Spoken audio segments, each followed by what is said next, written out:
You're listening to the Packernet Podcast Network.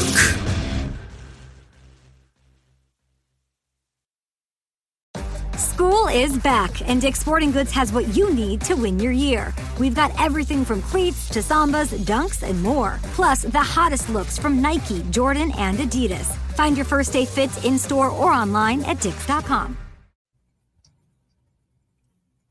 What's up, guys? Welcome into Packers Total Access. My name is Clayton. You can check us out on Packernet.com. Find me on Twitter at Packers_access. You can email us, PackersTotalAccess@gmail.com. Text us 865-658-5824. Joined alongside Jacob in Wisconsin.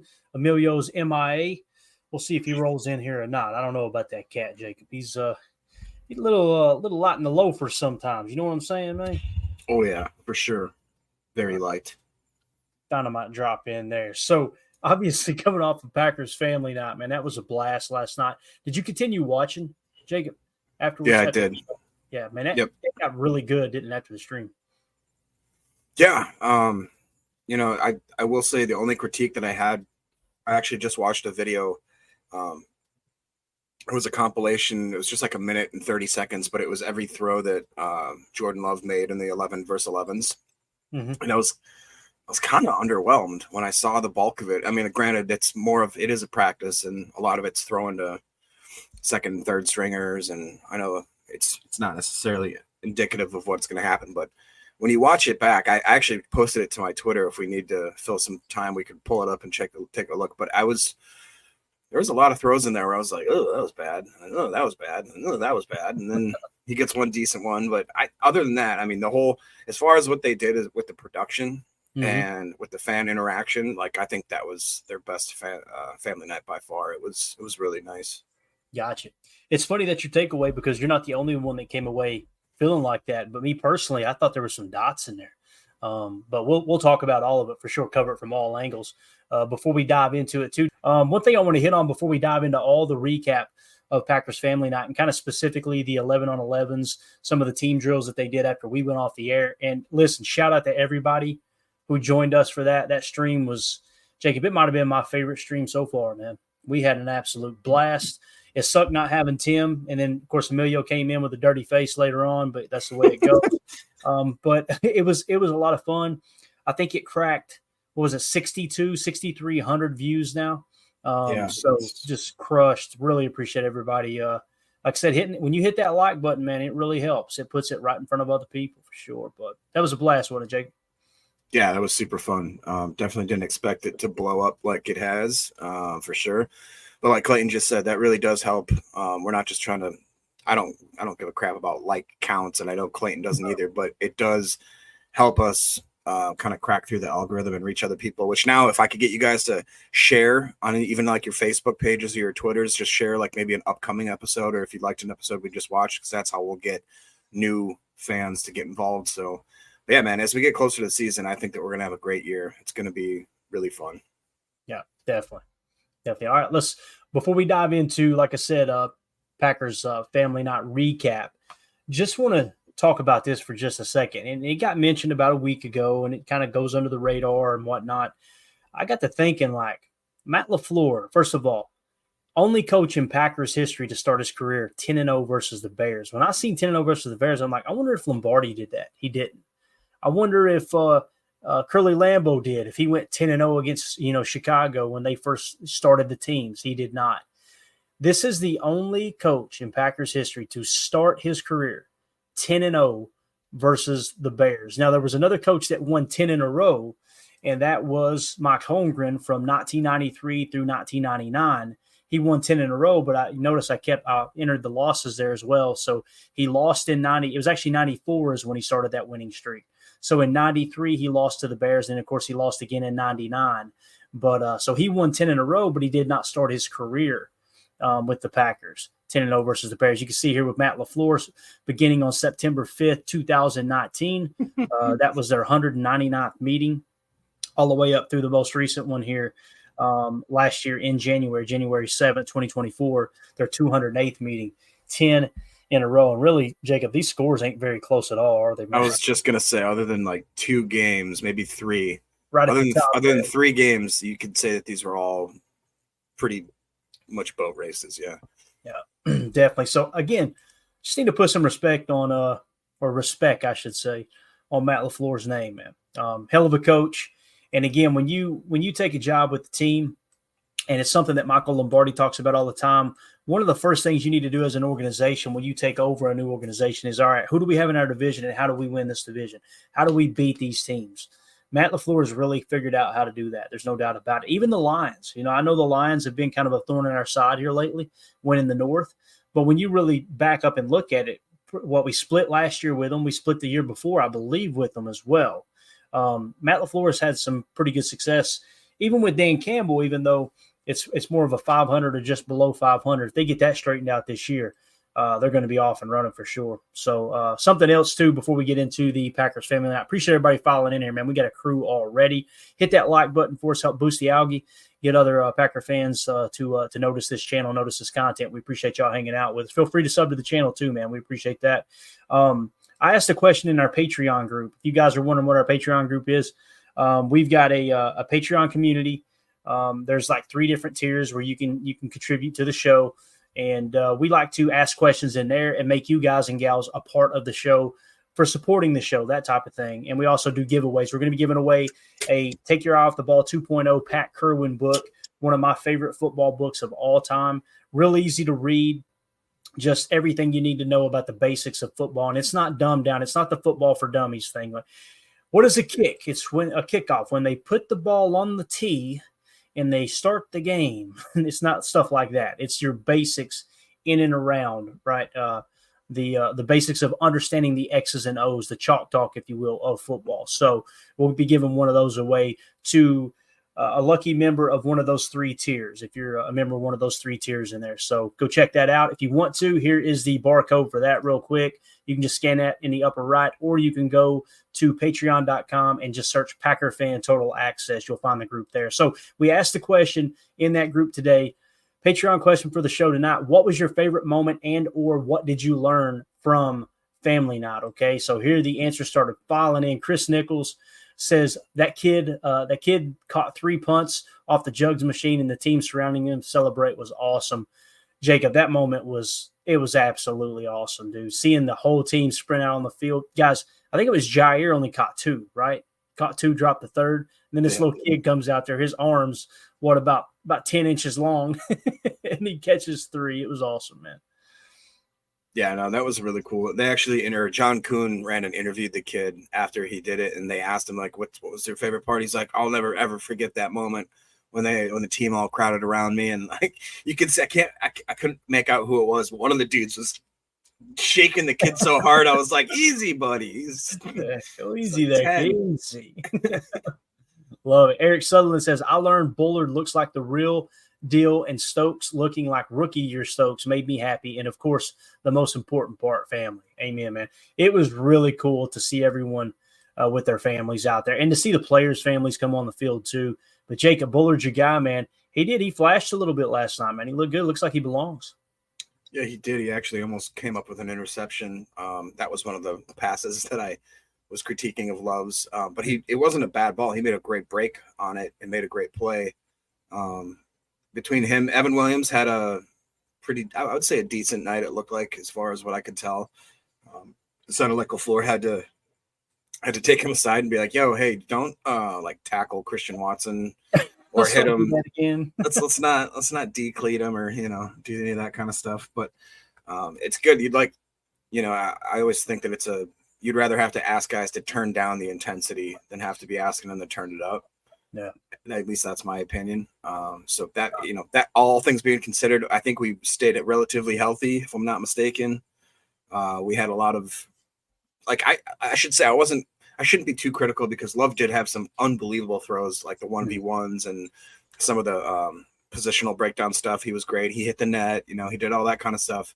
So that being said, I think maybe the only thing I was a little bit worried about, other than the maybe semi-errant throws from Love, would be it didn't look like our run game blocking was doing much. Seemed like the defense was penetrating quite a bit, and that most of our runs were getting maybe 1 or 2, if that.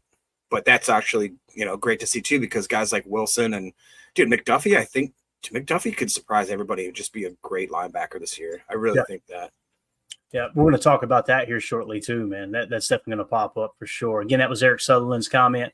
Sandy Lane Packer, a.k.a. Fractal of God, says, I learned that the pack is back, and this year we will be kicking ass. So I would agree with that. By the way, the cringe moment of the night for me, and you guys may disagree, when Jair tried to grab the mic from John Kuhn, he wasn't letting it go. Like, John Kuhn ended up tweeting something out about it too, like you never let go or something like that, where Jair said the pack is back, baby. Did you catch that moment, Jacob? I didn't see that, no. It's kind of cringy. It's a little cringy. You can see John Kuhn's like, all right, little fella, calm down. You're not taking the mic with you. He's getting a little antsy. Finally, he just let go. But you love to see Jair all fired up. There's no doubt about that.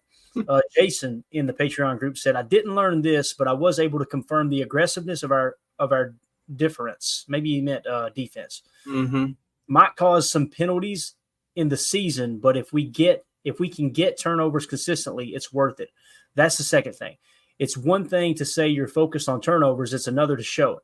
I think it was Williams on the Watson collision that played the ball rather than go for the tackle. There were a bunch of others. The job play with Heath impressed me because he was trying his hardest to rip that ball out after the catch. Just two examples of many throughout. Kind of playing the ball, Jacob, is what Jason's saying here. I agree, too. It did look a little different, albeit it's just a practice, but yeah. Yeah, they did. And I remember watching that play too, and we both were like, oh, we had to call him down, or we had to call him. I had to call myself down because I was like getting jacked up because Heath is going at it. Ja wouldn't stop. The coaches are getting in between them, and then they'd still come back around after they broke them up and started jawing each other again. So that's good, though. That's healthy competition. Those are two guys that like to talk. And I like he just talked about there. We've seen that they're putting an emphasis on finishing the strip, doing punching the ball out, all that kind of stuff, scoop and score. I'm sure I love it, man. I love it. And it seems like the team, I haven't heard one single player on the team, anybody on the defense for sure, that has said anything bad about this new install of the defense. If anything, it's been like, they're all just glowingly happy about it. So definitely, man. And when you get Heath and Jair together, that's two alphas. If you guys remember, I think Malik Heath, if I remember correctly, the reason he kind of dropped and was available, pretty sure it was because he got into a little bit of trouble in college. He was a very kind of aggressive personality type guy, and LaFleur kept his thumb on it through his first training camp. And you'll see Heath is not scared of anyone. He'll block you to the cooler. Probably one of my favorite moments of the preseason last year was when Emilio caught that on tape and pointed it out, blocking him to the cooler. Took somebody's defensive back, got inside the shoulder pads, drove him out of bounds, put him right on the cooler table. Malik Heath is one of those dudes that you want on your team. You want him to kind of send a message, just not in practice to Jair. Right? So let's see what else we got here. Sean Cipher said, do you think Dobbs is intense or unhappy? I know what you mean with Dobbs. To me, Dobbs seems like the type of person, he's a little socially awkward. I relate to that completely. You get me around a crowd, I won't say two words. I'll pull the ball cap down over the eyes and just go, yeah, yes, ma'am, yes, sir, no, sir, and just kind of blend in. He seems like he's a little awkward in that regard, but also I think he's one of those dudes that's like, I'm not going to screw this up. This is my one shot. And I'm telling you, man, he is everything we're hearing out of camp and what we seen last night. We're going to show a couple of highlights from it. That dude, he looks like he is primed to have his best year yet. I'm really excited about Dobbs. He said, any reports, Sean Cipher in the Patreon group said, any reports on UDFA Jennings or other big tackle drafted late from Georgia State? Question mark. I haven't heard anything. Jacob, have you? No, I haven't. That is one thing I've been a little bit, I don't know, disappointed, I guess maybe is the word, but I thought Travis Glover was going to have a great camp. I thought Donovan Jennings would have a great camp. Sounds like that either injuries or just not being able to get on the field has held them both back a little bit, though. Yeah, definitely. There you go. So he also went on to say, Sean Cipher said, Love's still putting the ball where he shouldn't. The wild pass that almost got Watson hurt was a dumb pass. So there's a little bit of what you were saying, Jacob. Like, it sounds like Sean kind of seen it the way you did. Love could have been a little more on the mark last night, which it is still early. It's August 4th, right? You're 2 weeks into camp. And Love is a little bit behind schedule, although he's been there for every padded practice. So is that kind of do you think that's a pretty accurate description there? Is you feel like it's either a dumb pass or he's not putting the ball exactly where he needs to? Is that what you were trying to say? Yeah. And I guess what I was more not disappointed. What I was more worried about was that it looked like he was getting kind of happy feet a little bit. He seemed a little bit uneasy, and obviously it's a practice situation. There's multiple throws where he would have definitely been, if not severely pressured, probably sacked or had the ball batted down. So you got to take in that to account too. But yeah, I love it, man. I love the excellence that the fan base demands, even for family nights. Like, hey, listen, let's get this tightened up now, and rightfully so, man. The Packers have seemed to start a little slow in the past, right? Now, last year they got off to a good start with the Bears in week 1. And then, of course, we know how the rest of the first half of the season kind of ended there. They were really struggling, turned it on late. There's something about Matt LaFleur in the second half of the season. That dude can really turn it on. Ron Sambo in the Patreon group said, I learned that Jaden Reed is a great teammate when he made the effort to put his arm around Josh Myers on the bench and support him in whatever he has going on. Oh, and I've watched multiple practices now, and I can confidently say that Love is night and day better than last year, in my opinion. I agree with that. Last year, that's the thing, too. If you remember in camp last year, Jacob, there was many people. I know Wildy was saying, we haven't seen the wild throw, right? That was the big topic. And it's, none of the beat reporters are going, man, Love's really lighting it up. This year, it seems like the tone's a little different in camp, doesn't it? Yeah, and that was, I don't know. I don't listen to Wildy and Tausch, but I know for sure that Colin Coward was the one that says there's been no wild throws, 0 wild throws for Jordan Love. It's like, all right, dude. And then I will say, to his credit, he went back and basically did a whole mea culpa and said, I was wrong about Jordan Love. He's that guy. So that's cool. That being said, I don't want to get too ahead of myself like you talked about. This is a practice. Those guys were not really going. No matter what they say, I'm sure a lot of them were trying, but most of them were doing 70%. You know what I mean? They don't want to hurt their teammates. They don't want to make them look horrible when it comes down to it. I mean, some of them probably are going 99%. But I think that once we see them against the Browns, then we'll really see what we need to work on, what's working, what's not. Definitely. So this tweet here that I've got on the screen, Kyle Malzahn, I hope I'm saying that correctly, man. He was tweeting some bangers last night. I kept seeing people quote tweet him and retweet him. This is him walking out of the tunnel for family night. Look at the crowd. Everybody's starting to file in with the media still down on the field. Really cool shot there. Love it when they show inside Lambeau. Jacob, did we get confirmation? Was it true there was over 80,000? Because I didn't even think Lambeau could hold 80,000. No, I saw yesterday there was reports over 80,000. I saw today that it was over 60,000, and then I just saw right before we went live from, I can't remember what account. It was an account that I trust, though, and it said roughly 70,000 were in attendance. Got it. Still, man, just absolutely phenomenal. That many people show up for a scrimmage. There you go, Ron Samble in the chat.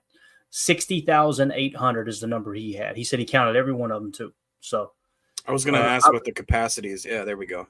IROC said it can hold 85,000. That's awesome. Because last time I checked, let's see here, Lambeau Field. I know they did those renovations that increased. Yeah, right. Capacity. And I'm probably outdated with my number. Yeah, there you go. 81. It says 81,441 is the official, is what it's listed online. But we know sometimes they include media, standing room, things like that. So that 85 is probably pretty close. I appreciate it, IROC. Good to see you in here, buddy. All right, let's see what else we got here. So this was Cameron Azir. You think that's right there, Jacob? He tweeted this out. Yeah. Azir said Jordan Love bullseye. So this was one of the many times that they were throwing at the net last night, and you'll see Jordan tee this thing up, baby, put it right in the net, bang. We seen the reaction, of course, but there it is. Obviously, Aaron used to do that all the time. He'd hit his knees and put his arms up in the air like that when he'd hit the net. So it's cool to see Jordan kind of duplicating that, man. The net gets some serious reaction, Jacob. Every practice, every family night, man. Oh yeah. Once that, I mean, I can't remember if they had it for the first ever family night. I have to imagine they probably did, but I know it is such a trivial thing too. It's like a ball went in the net, but everybody's like, I love it too. And I would feel, you wouldn't feel right if you didn't get a few balls in the net in the family night. It just doesn't feel like it's right. Andy Monday, back to the attendance. He said, I saw one number during the broadcast, but at 3 a.m. the number went way up somehow. That tends to happen Andy. sometimes there, sir. Oh, Andy. We'll leave that one alone. But good to see you, Andy. Good to see you, buddy. All right, let's see what else we got here real quick. So here was a cool tweet that was Kyle Malzahn again, and I believe this was Jordan Love to take. Whew, sorry about that. Sorry about your eardrums. So Tay out there getting a little action in, right? Just warming up. I'm excited to see what Tay does this year, man. And what's crazy is I was more excited for Tay going into the season, Jacob. But now that we're getting into training camp a little bit, now I'm really excited about Romeo Doubs, man. It's a pretty good sign for the wide receiver room, dude. But you see Tay out there again. There's one of those balls you were talking about, Jacob. That could have been thrown better, right?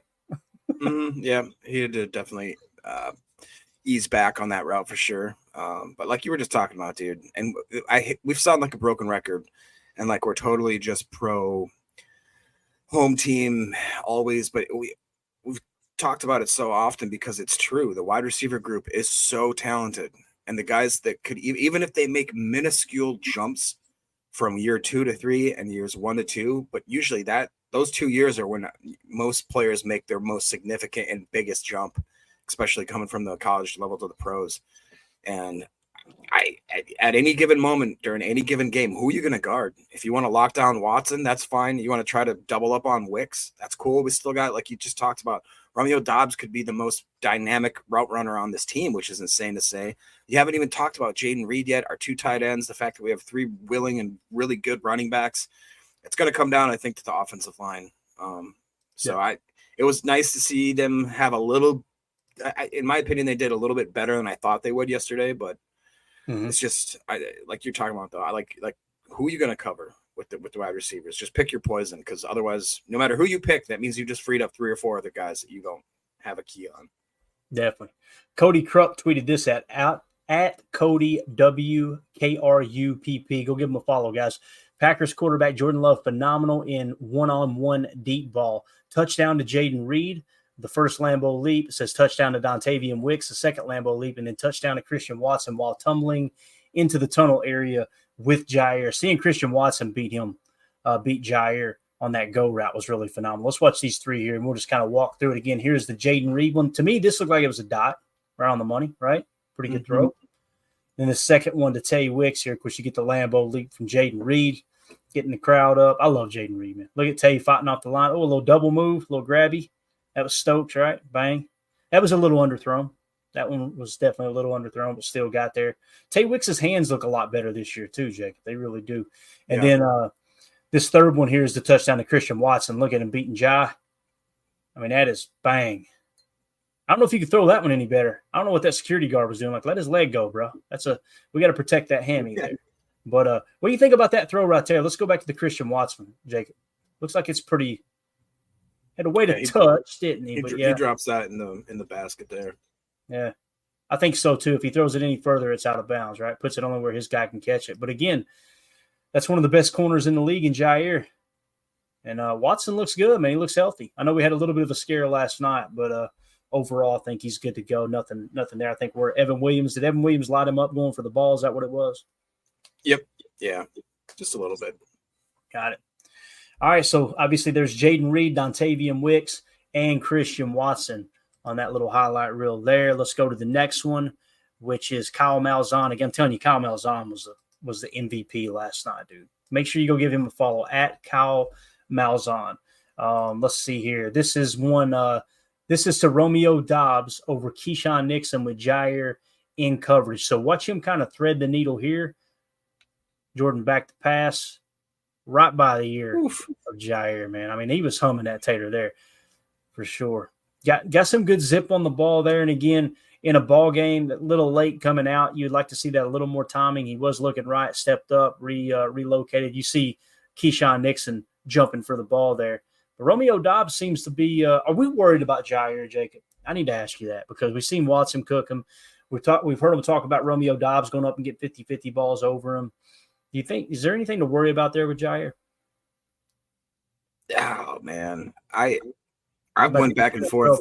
I've been going back and forth myself about this, just because we've harped on Jair because he seems like he's either really, really great or he's looking really kind of bottom of the barrel. There doesn't seem to be a lot of middle ground with him, but maybe that's because, again, a lot of teams don't try him as often. So that alone right there could be a good indication of what, other teams think of him. I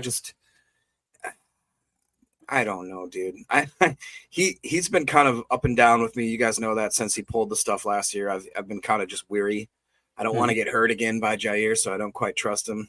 But I think that he's going to have to shake the dust off and really step it up this year because that's just my opinion. I think that for how much we're paying the guy, he's definitely underperformed in my opinion. I'll just say that. And with the pay too, Ron Sample says, not worried about Ja even a little bit myself. That's good to know there, Ron. When it comes to the pay too, you're about to get on the backside of the guaranteed money. Therefore, he's kind of playing for that next contract or that next restructure to get some more guaranteed money. So that's something to take into consideration too. Respect Orange says Ja is ready to hit people. Wait till preseason. There you go. Deadfish says no way Jair is the man. So we're the only two somewhat concerned, Jacob. This is good news. This is good news for Jair here, man. Good. I hope I'm wrong. Yeah, absolutely, man. All right, so this next one here is Romeo Dobbs catch. I think this was over Keyshawn Nixon. Chase Berg tweeted this out at @ChaseBerg_24. Let's watch him off the line here. Look at that, dude. Woo-hoo. Such strong hands, man. Again, that's Keyshawn. Keyshawn didn't play it horrible. That's a pretty ball. Was that from Jordan? Let's see. Yeah, that was definitely Jordan. Man, just the hands of Romeo Dobbs again. Let's get it looping here. Look at that, bro. Dude, that's really good ball control and focus. Like, look at that. That's pretty good, man. And Keyshawn gets his hand up. It's just the ball is only where the receiver can catch it. And Romeo Dobbs with those strong hands, man. And I'm telling you, man, to me, he looks different this year. He being Romeo Dobbs. He really, really does. I'm excited to see what he can put together as he will be closing in, getting closer to a contract year, I should say. What it just popped in my head quick is Jair had that interview where they asked him specifically about Romeo and his progression. And he goes, man, when Romeo came into the league, he couldn't catch a single pass on me. And now it's like basically he said it's 50-50. And I'm wondering if I should take a step back and realize, okay, Ja's maybe just still Ja, and Dobbs has taken such a great leap that it's not necessarily an indication of Jair being inferior or maybe taking a decrease. It's the fact that Romeo Dobbs really is taking that much of a leap in his overall play. I guess that's the sunny side way of looking at it, but I probably see it more somewhere in the middle there, but yeah. I got you, man. Completely understand. Let's go to the chat real quick. Prince in the chat earlier says, Enigbare hamstring. Time for Cox to step up. Jacob, I know you're all about some Brenton Cox Jr. getting in there, getting an opportunity. Now, you guys heard me talk. I think it was last night. We were live on the stream, and we were talking about how they were doing a lot of maintenance to Enigbare through the hamstring and the quad because they did not do surgery on the ACL, which is still torn. It's just partially torn. And they're saying, hey, look, you're good to go. You're as healthy as anyone else is essentially what they're telling him. But like they said, they want to make sure that the quad and the hammy is not putting any extra strain on that ACL. So the fact that the hamstring is now flared up on him, it does. I feel you, Prince. You're a little bit like, man. But again, next man up, Jacob, and your next guy up might be Brenton Cox Jr., man. I know you believe in him. Yeah, I mean, I'm not saying he's going to be a Rashawn Gary replacement, every down, DN type guy, but situationally and definitely on pass rush situations, I think that he's still got to be a weapon. Yeah, an HMM for sure. Definitely an HMM. Zachary King says, hey, boys, I promise I catch every stream and just don't ask silly questions, but any idea where to catch Family Night stream, or is it gone to the ether? Thanks, gents.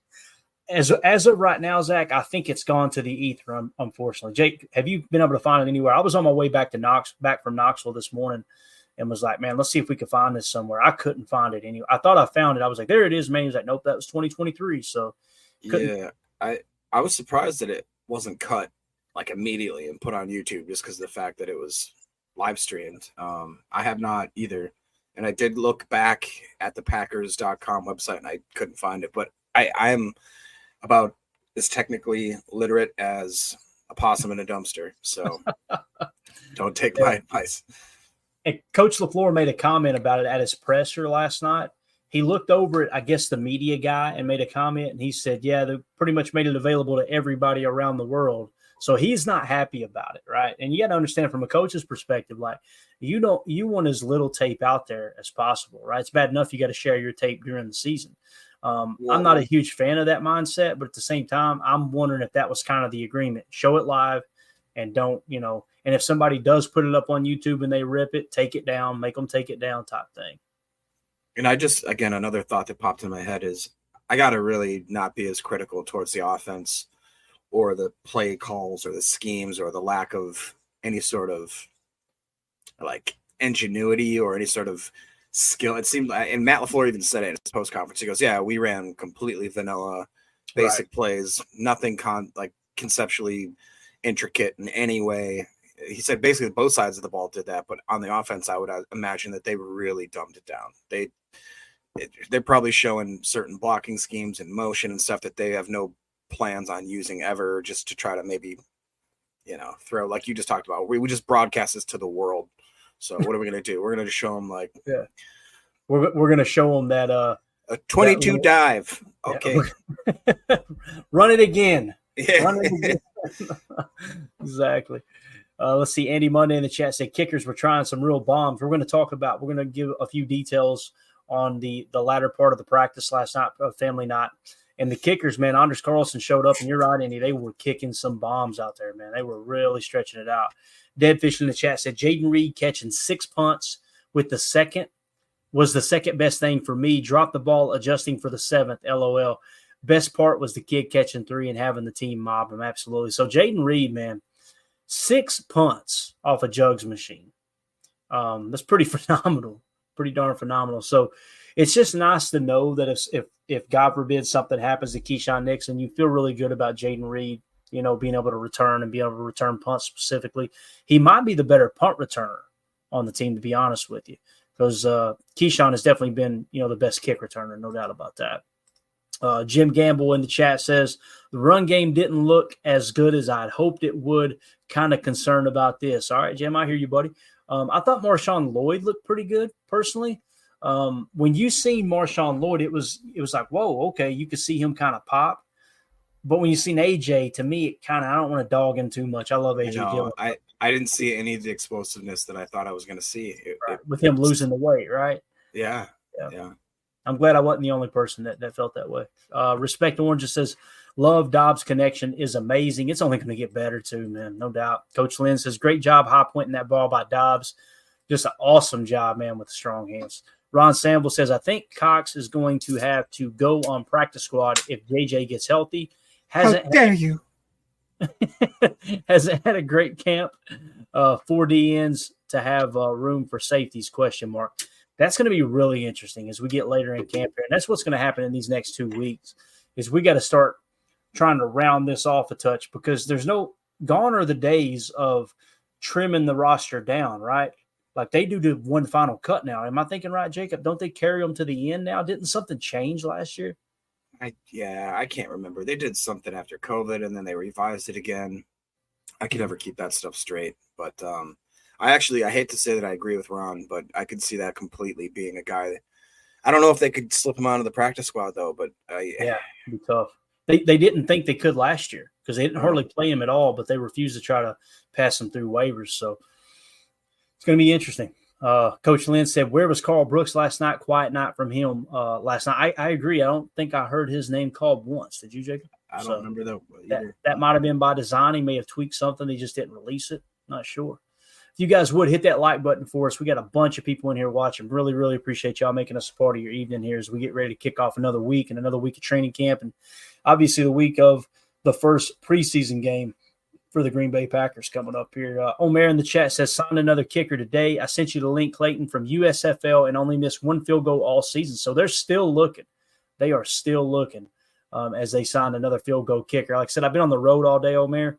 If you want to mention his name in the chat there, make sure everybody knows. I'm sure you guys already seen it. But that kicker battle, man, it was getting good. Then last night, I feel like Anders to me, it felt like Greg Joseph started to inch away. And then last night, Anders was just like, knock it off, dude. I'm still here. So we'll see what happens. Grable in the chat. Grable424 says, I have the whole thing recorded, but it's like 10 gigabytes. There you go. We didn't hear that from you, big dog, but we appreciate you, man, for sure. So, all right, let's do this, man. Like I said, we got the updates. We're at the 35-minute mark, so we're good. Let's go to Matt LaFleur real quick.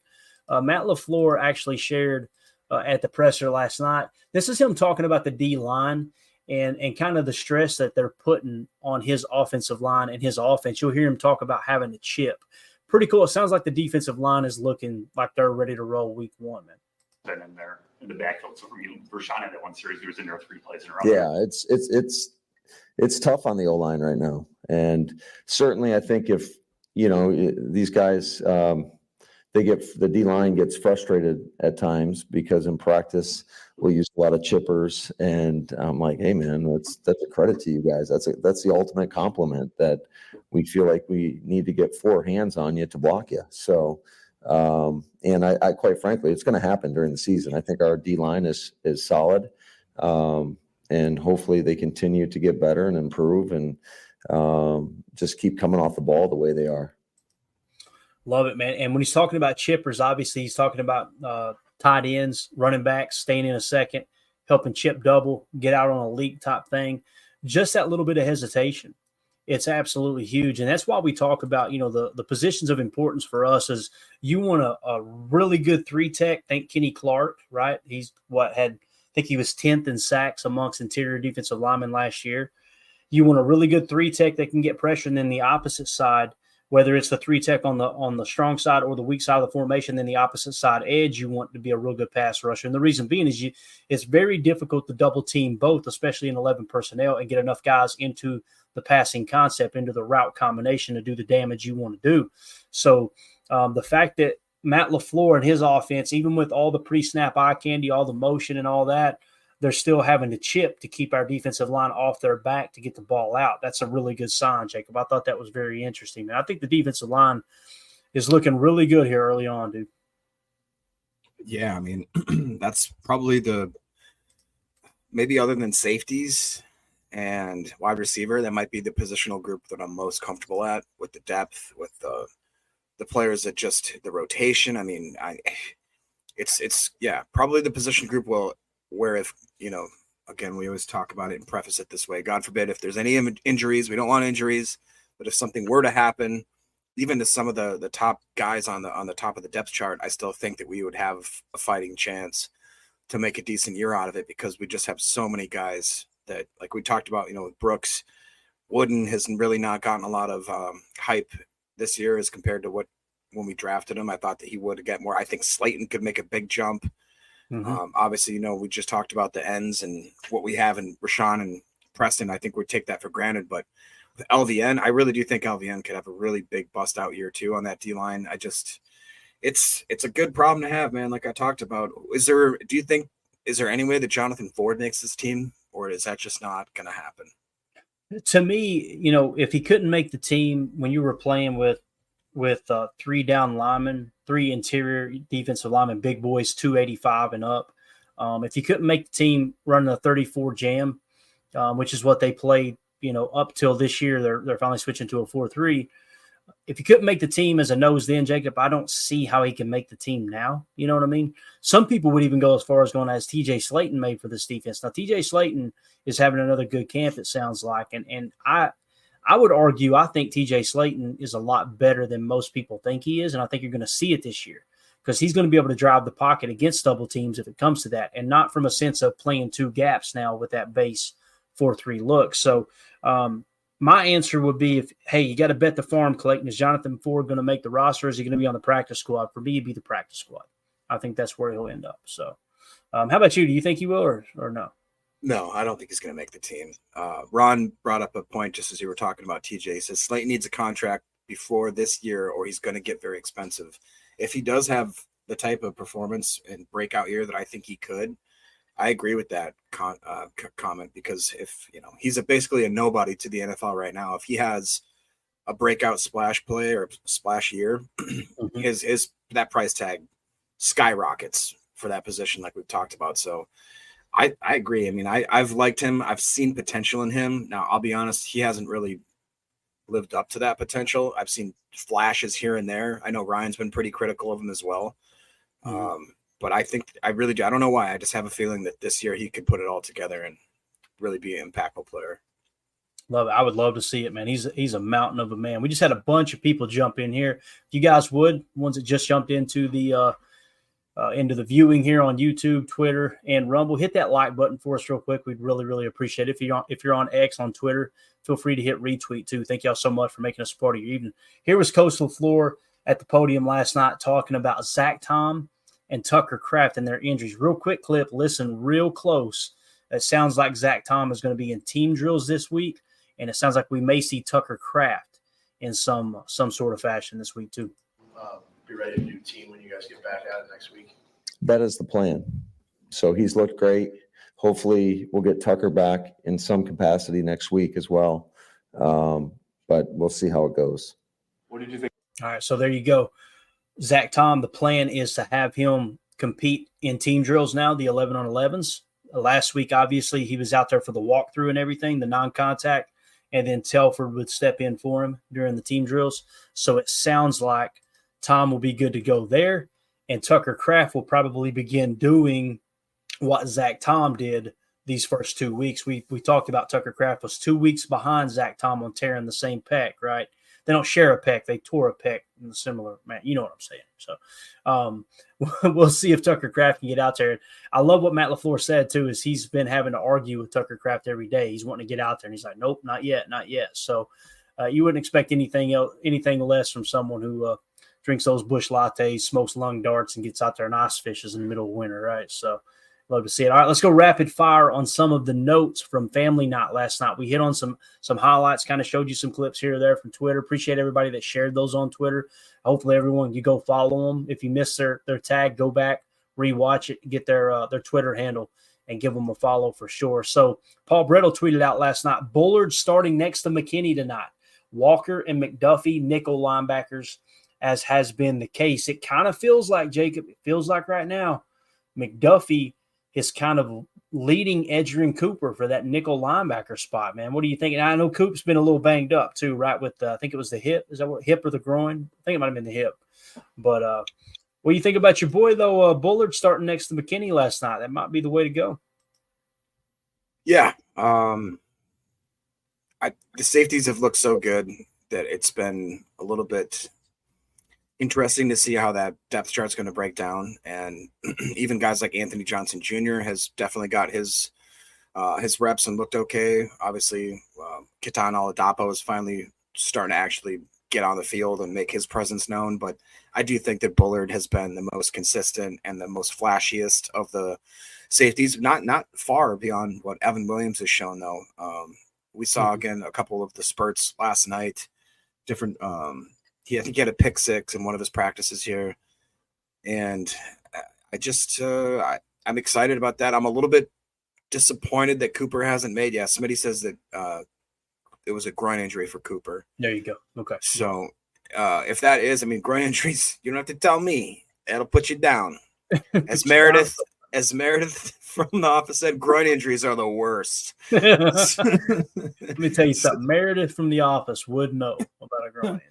Yeah, there's no doubt about that. Aaron Rogers, hey, man, we got a celebrity in here. Appreciate it, man. Swings through the chat and says, question, if the Packers go with 6 wide receivers, do you think they try to hide Dubose to stash him on the practice squad? Aaron, I think that's a real thing, dude. I think it's a real thing that in camp, if you're looking up and they go, man, we really like these top 6, but our next 2, we like them. Let's don't put them out there to showcase them to the rest of the league. Right. I think that really happens, Jake. Does that make sense? Like maybe don't get them as many snaps or where they can go out there and just blow up and another team come in and grab them off the practice squad. I think that's real.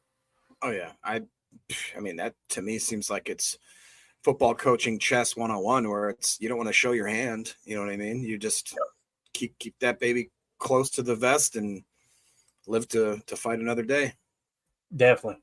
Wes Hawkowitz had a series of tweets when I said Greg Joseph, good from 55, but a timeout was called, still good from 55 on the second try. These were the bombs that Andy Monday was talking about. Then Wes Hawkowitz tweeted out, Anders Carlson might have just kicked his best field goal of camp, drilling a 55-yarder with room to spare. So you're seeing the leg. I'm telling you, Anders is coming alive. Now, if we update the kicking battle, this came in from Paul Brettel on Twitter.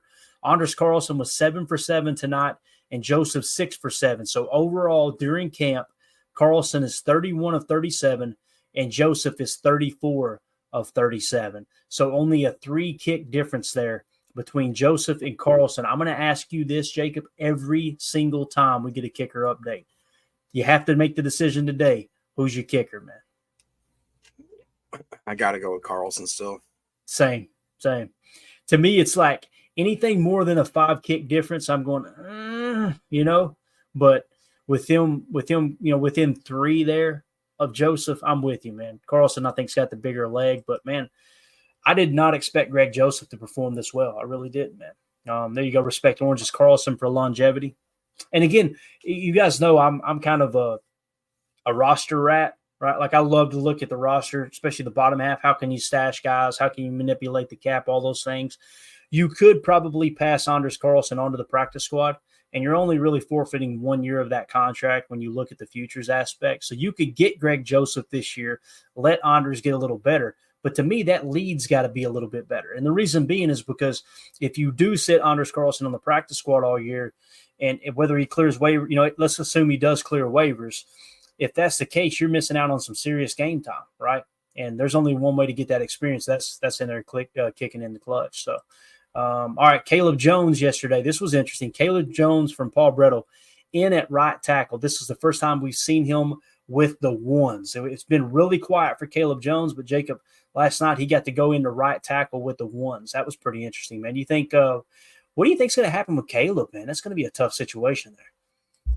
I don't know, but I hope that he gets a spot on this 53 and that Dillard doesn't. Because if the opposite happens, I'm going to pull my beard hair out.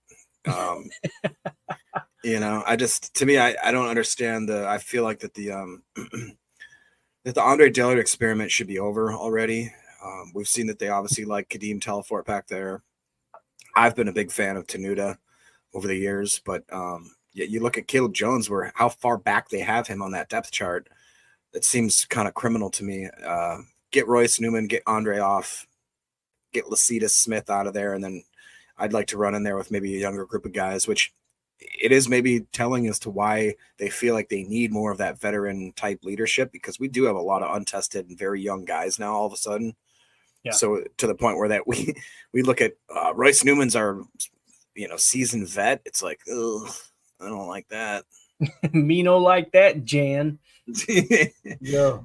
All right, Quay Walker last night. Paul Brettel tweeted out, really good coverage from Quay in the red zone against Dubose. So it's nice to see Quay kind of stepping up last night. Sound like he had a decent evening there as well. If you guys would, had a bunch of about a pocket of about 20 others jump in here just now. If y'all would, appreciate you hanging out with us. Take just a second, hit that like button for us. It helps more than you know. Kalen King, Wes Heikowitz tweeted out, team ends with Kalen King sacking Clifford on a slot cornerback blitz. Little cat blitz, Jacob. That's what we want to see, man.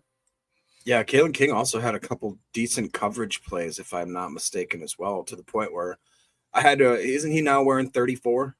I think he is. It took us all by surprise. We were like, who the hell's 34? It looked good. I think he was wearing 34, which, by the way, apparently Jonathan Owens was – I don't even know where he plays right now. He plays for a different team, apparently, and they asked him – he plays in Chicago? Oh, that explains it, because all I saw was a quote. They asked him, do you miss anything about Green Bay? And he just was like, no, nothing. Something apparently to that point. So, yeah, that's fun. Who? Yeah. What is that guy's name again? I already forgot. Miss Simone Biles. But Kalen King, man, every time you see Kalen King, he looks boxy, right? He looks, and people are, what does boxy mean? It means he's got a little junk in the trunk. My man looks like he could lay the pop if he needs to, right? And the fact that they're blitzing him out of the slot, that might be the slot corner of the future, dude. Again, I know we took him in the 7th round, and what happened most recently, it matters. It probably matters more than anything. But if you go back to preseason, week 1, or immediately following the draft the year before, Kalen King was listed on the consensus big board as the number 1 cornerback in the entire nation. Now, obviously, he had an extremely down year, but Goody loves taking a shot on that year before. There's no doubt about that. I mean, obviously that's what he did with Jaden Reed, kind of caught everybody off guard there in the second round. So Kalen King, man, I am not going to be surprised one bit if he ends up being a great pro. Paul Brettel says Kadeem Telford at right tackle for his red zone for this red zone series. Gary beats him on a second down. So Rashawn Gary beating Kadeem Telford there. Now we got some one-on-ones here, Jacob. Paul Brettel tweeted out pretty much all the one-on-ones he caught. He says some of the one-on-ones I was able to catch. Van Ness beat Caleb Jones. Watson catch versus Stokes. So Christian Watson beats Stokes. Carl Brooks beats Newman. There we go. So Brooks was playing last night. Yeah. Jaden Reed catch versus King. We were talking about how King's been playing pretty solid. Obviously, Jaden Reed getting the better of him there. Telford beats Van Ness. Bullard pass breakup versus Stanley. Jacob Monk beats Jonathan Ford. Man, Jacob Monk holding up against big old Jonathan Ford. That says a lot. Hicks catch versus Ballantyne. I will have no Ballantyne slander in the chat. Thank you very much. And then Wicks catch versus Stokes. So there you go. Stokes. Sound like Stokes had kind of a rough night. Am I wrong there, Jacob? Or I think there was somebody earlier tonight said they felt like Stokes played pretty good. I'm sure we're reading between the lines here a little too much as well. But. Yeah, I think it's one of those things where if I'm remembering correctly, Stokes got burned on a lot of the 1v1s type stuff, but looked pretty decent in the 11 versus 11. So, take that with a grain of salt. And I can't remember who it was. I think it's Boz or it was Kirk Bankert or somebody basically who said, like, take a grain of salt every time you see a 1v1 route, because basically 80% of the time that offensive player is going to win that. It's the quarterback has no pressure. They're keying in on the defense. They know what the route is. They've practiced it multiple times. It's like, so I don't know. Yeah, that makes sense. That makes a lot of sense. And I thought this was cool to end the night after family night. This was 12:43 a.m. Javon Bullard, still up late at night, said, put 5 cheese emojis and just put hashtag Go Pack Go. This dude is so excited to be a Green Bay Packer, man. It sounds like Bullard is probably going to start alongside our boy Xavier McKinney. There will be some 3 safety sets, I think, from time to time. Will Evan Williams work himself in there? We don't want to say this, but we got to say this because it happens every single year. There will be some injuries. Players will get banged up. It's nice to know that behind Javon Bullard, you've got our boy Evan Williams, who's just been playing lights out in camp. And then on top of that, you got Anthony Johnson Jr., who got a ton of experience last year. So makes me feel I don't feel as good. Tim's going to hate me. I don't feel as good with Anthony Johnson Jr. starting at safety.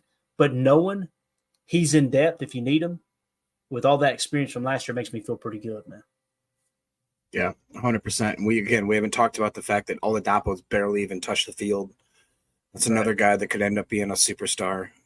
Really has all the potential in the world. So, I'm last night went probably about 85% of what I thought could be like as good as possible. If 100% obviously is the best, 85% just the run game. 65%. 65. Oh, I had to do it. That's not what I said. The wide receivers looked a little sluggish, and Love was a little not accurate as I would like. But basically, like I said, from the production-wise to the defense to the flow of it, it seemed like the coaches really were on point. It was a great night overall, I think. I agree, man. It was a lot of fun, and it was so cool hanging out with 400 or 500 people in here in the chat and just talking ball all night. And it was stress-free. Everybody in the chat was in great spirits. Just a really cool way. It's just tradition. Packers family night, whether you're there in attendance or you're watching from home now, and everybody's usually got a bootleg stream trying to get a way to watch it. Last night we all got to watch it and didn't have to do it illegally. Really cool, man, just sharing that together as we kick off the football season. So as far as the training camp schedule, here's what we got coming up. Tomorrow, the Packers do not have an open practice, okay, on August 5th here. On the 6th, on Tuesday, they will have a 10:30 a.m. practice at Ray Nitschke Field unless the weather drives them inside. Wednesday, on the 7th, a 10:30 a.m. practice at Ray Nitschke Field unless the weather drives them inside.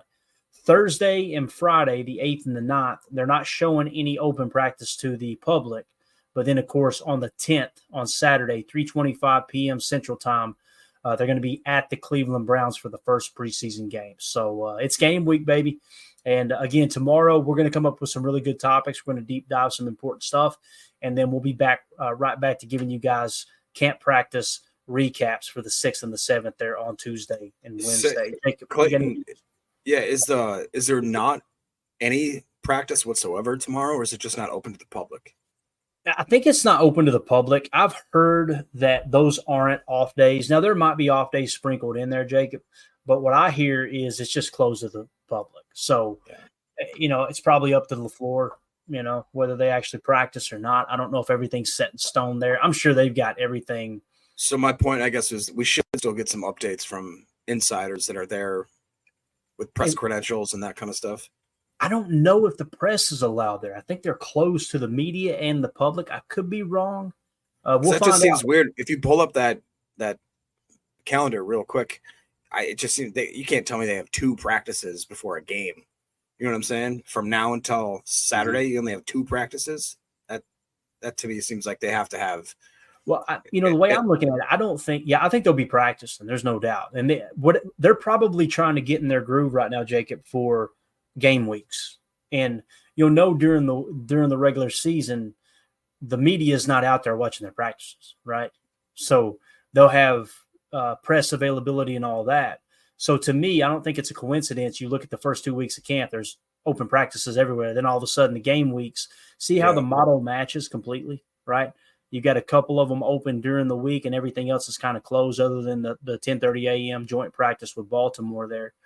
Which is obviously going to be over at Ray Nitschke Field. Those get heated, so that'll be a fun one to see everybody get out there for that one. So I think that they're walking this through like a normal game week. I'm not real familiar with how Matt LaFleur works his schedule as far as what, like typically they have a game on Sunday, right? And when they have a game on Sunday, Monday you come in and you get like your rehab stuff. You get your treatment from being banged up that day, and they meet with the team. Tuesday is when the coaches put the game plan together and the players get back out there and start practice. You'll see them all the time. We'll see you Tuesday, or we'll see you Wednesday is what they say sometimes. So typically Monday, they don't practice, if I remember correctly. They get their treatment with the trainers, and then Tuesday they're back on the practice field. But when you hear the coaches say, we'll see you Wednesday, that means they get 2 days off in a row because they probably won, right? So I think that's pretty much how it works. So to me, they're trying to get into that normal schedule groove. There is what it feels like. Does that make sense? Mm-hmm. Yeah. So that's what it kind of looks like there on the schedule. So if you guys and gals would take a quick second, hit that like button. Feel free to sub to the channel, whether you're watching on Rumble, YouTube, or X. We appreciate y'all hanging out with us. You got anything else you want to hit on, Jacob? We'll wrap this thing up. Oh, man. It was a great weekend of football. Just a little bit of a taste as to what's going to be on the menu coming up here. So yeah, get ready. It's going to fly by real quick. I mean, it feels like that we were just wrapping up the draft and thinking that we're going into the quote unquote dead zone. And man, I don't know about you guys, but this has been just flying by, and we've been learning a lot. If last night was any indication, that as long as we're not getting messed with by the commies and all that, we should be having our viewership grow quite substantially this season. I just think it's a matter of time. So I appreciate the chat and all you guys for helping us over it's been years now, which is crazy to say. And of course, shout out to Murph. Anytime Murph jumps in the chat, I got to call out Murph. Murph and Eric Sutherland are the only 2 people on the PTA Mount Rushmore of listeners. They were the first 2 that I remember jumping on the stream. We had like 12 people watching, and they were always commenting. We need to fill out a Mount Rushmore of the OG listeners of the show for sure. So we need to do that. Need to put that together. Maybe we'll have everybody vote on it. That'd be a lot of fun. Omer did say this earlier. I apologize, Omer. When we were talking kickers, I meant to hit it. He said Carlson, 9 of 10, and has missed 57 with a botched Orsit snap once again. So that one miss there with Carlson, 9 of 10, said it seemed like it was a botched snap. I do remember, I think it was Wayne Larrabee talking about that on the broadcast too, that there was a botched snap. So appreciate that, Omer. All right, we're out, guys. We'll see you tomorrow night, 7 p.m. Central Time. Like I said, we'll come up with some good content, something to dive into here. We might take a look at the 53 overall as we head into another week of camp and say, okay, who's up, who's down, who may or may not make the roster, that type of thing. Aaron here in the chat says, Clayton, I messaged you on X, my article I wrote on the 53-man roster prediction. Good stuff, Aaron.